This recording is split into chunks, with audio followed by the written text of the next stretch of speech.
Hi everybody, I just want to tell you what I did on my reset this week. I hiked the Appalachian Trail. Not the whole thing. My name's Kevin, I'm a solo driver for CRETE Carrier over the road, and you're watching The Joy of Trucking. So hit that subscribe button and sit back. I want to tell you a little story here. Yesterday, I parked here at the South Mountain Rest Stop in Maryland. This is about halfway between Hagerstown and Frederick. And even though I came from the east, went to the next exit, turned around and came back so I could be on this side. There is a rest area on the other side, but I wanted to be on this side. And I'll tell you why. Something interesting happened yesterday. I got here early in the morning after a live unload. My 70-hour clock was running down. And so I parked here, took a little nap, and down the road comes Tanya. She's on a road trip of her own with a friend, doing a little business on their own there, and we haven't seen each other in a couple of months, so it was really fortunate that our paths crossed and we were able to have a little visit for a little while. It was real nice seeing her. We missed each other a lot, and we will be reunited in about a week. So this was enough to hold us over. But anyway, when I do a reset, I like to get some exercise. I like to go for a nice long walk if I can, and you don't usually have time for that when you're driving all week. I like that cardio rush, you know, keeps me feeling good for the rest of the week. So what happened was, as usual, I check the area around, you know, where I'm going to be staying, and see if there's some place I can go. Like sometimes it's a Walmart and I can restock the fridge. Sometimes there's just a town with an interesting history, a town square, you know.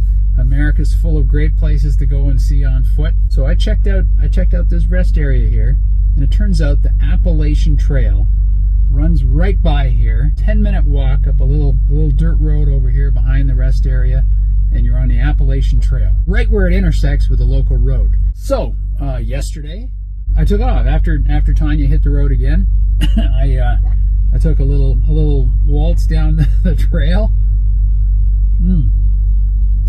Hydrating. It's been a walk. So yesterday, southwards down the trail, and this area is full of history too. Actually, this area had encounters in the Civil War. The Battle of South Mountain took place very close by here, and the trail goes right past it. There's even a monument to the North Carolina unit that was here. So yeah, 3 times. In 1862 was the Battle of South Mountain, and a couple of days later, the Confederates moved over to near the town of Sharpsburg, and the Battle of Antietam took place there, September 17th, 1862. I visited that battlefield in 1999, and that battle was the day with the most casualties of the entire Civil War. Like 23,000 people, I think, died from both sides. Anyway, that's another story. I just love catching up on history when I'm touring around the country. That was very interesting. But in 1863, the two armies were on either side of this mountain, headed towards Gettysburg. And there was a battle here in 1864 as well, a lot smaller. But anyway, cool history. And speaking of history, on the trail going south of here is the very first monument to George Washington. You know, the Washington Monument in Washington, D.C. is like this great big high needle. Well, the local folks here got together one day and climbed up here into this mountain and built a tower, basically, out of the local stone, put it all together in 2 days, and this was in 1827. Now, George Washington died in 1799, so this was a couple of decades later. The local people wanted to make some kind of a monument to George Washington, and this was the first one in the country. It fell into disrepair and was patched up a couple of times, and then in 1936 the Civilian Construction Corps came up here, totally rebuilt it, and made a fine structure that's still standing today.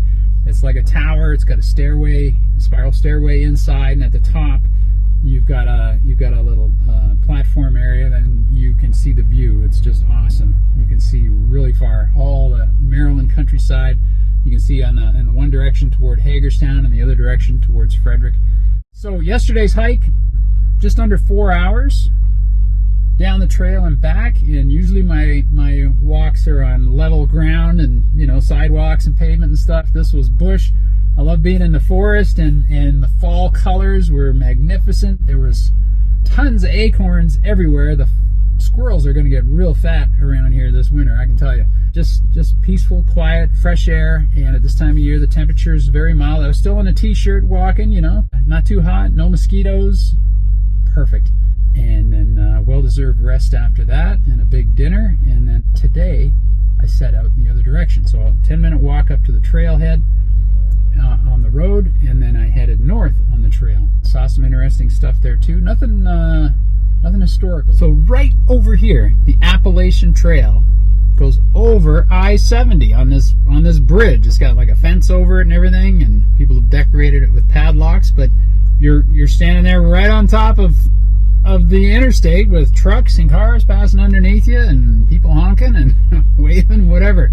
And then you head on up. Now the rest area here, I'm at about 900 or 1,000 feet in elevation. Let's see. Yeah, right now I'm at 945 feet, according to my GARMIN trucker watch. It's got an altimeter on it, yeah. And I was monitoring my steps. 16,000 steps yesterday, 16,000 today, and another 4-hour hike. And it's telling me my heart rate and, you know, pulse and oxygen and all that cool stuff too. Good gadget. Yeah, anyway, so up the trail I go, headed north, over the highway, up to the Appalachian Vista. It's like a rock outcropping sticking out, and you got a view of the Maryland countryside with the fall colors and all the patches of, you know, like you see the farmland. It's green, it's yellow, it's brown, and then tree lines and houses and stuff. And you can see another line of mountains like probably 50-60 miles away. The view is so good. You're at 1,500 feet when you get up there. So I did a bit of climbing, uphill, up and down, rocks and stuff. The trail's in really good shape. You don't, if you don't go off the trail, you're not into any bush or anything like that. One thing Tanya's concerned about in places like this is the tick population. If they get on you, you know, you can get a nasty bite, get sick and all that. So you're able to stay on the trail and not encounter any bush or anything like that where you might pick up some ticks. So that was pretty good. So this viewing area was off the trail about 1/4 of a mile. You got this beautiful vista and everything, and just before you hit that spot, there's a couple of campgrounds up there, because on the Appalachian Trail people will backpack and do a long trip, and you know, they're hiking all day, and then they got their tents and their food and cooking and all that stuff. So there's places for people to camp. There's even an outhouse up there on that end. And then when I came back down, I detoured a little bit off the path and came to a camping area that was set up with a lot of spots, but also a shelter. Just off the trail here on the Appalachian Trail, take a little detour. You come to this log cabin looking structure with a picnic table and a fireplace.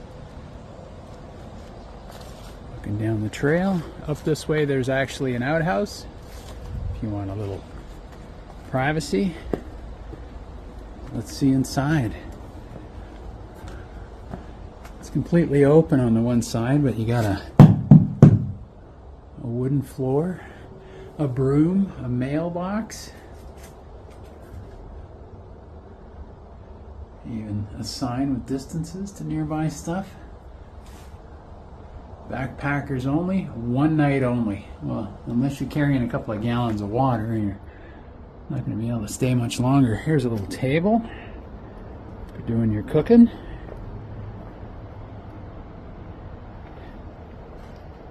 The trail going off that way. Got a tin roof, a map. Wonderful. So here's the accommodations on the Appalachian Trail.